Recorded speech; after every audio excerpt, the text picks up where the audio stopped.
Life is like a game of chess. Can anyone rewrite the rules and claim victory? నా పేరు Yadagiri, Palli mandal, Sangareddy district. Government జాబ్కు try చేస్తూ ఉన్నప్పుడు నాకు మధ్యలో క్యాన్సర్ అనేది రావడం జరిగింది. మామూలుగా ఇక్కడ స్వెల్లింగ్ అనేది స్టార్ట్ అవ్వడం జరిగింది. స్టార్టింగ్లో చిన్న ఉండే 2 years అట్లనే వదిలేస్తే అది ఇంకింత పెద్దగా అవుతొచ్చి ఇక్కడ బయటికి ఎక్స్పోజ్ అయింది. డబ్బులు చాలా అయిపోయినాయి. ట్రై చేస్తూ ఉంటే తగ్గలేదు అలా అయినా కానీ. మళ్ళీ నీకు ఎక్కువ అయిపోయిందని చెప్పేసి కీమోస్ తీసుకోవాలని చెప్పారు.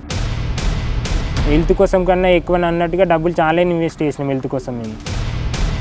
అంటే ఇదేంది లైఫ్ అంటే ఏంది ఇట్లా అయిపోయింది అని చెప్పేసి చాలా డిసప్పాయింట్లో ఉన్నా. యూట్యూబ్లోనో ఆర్ ఇన్స్టాగ్రామ్లోనో స్క్రోల్ చేస్తూ ఉంటే పునర్జన్మ వచ్చింది.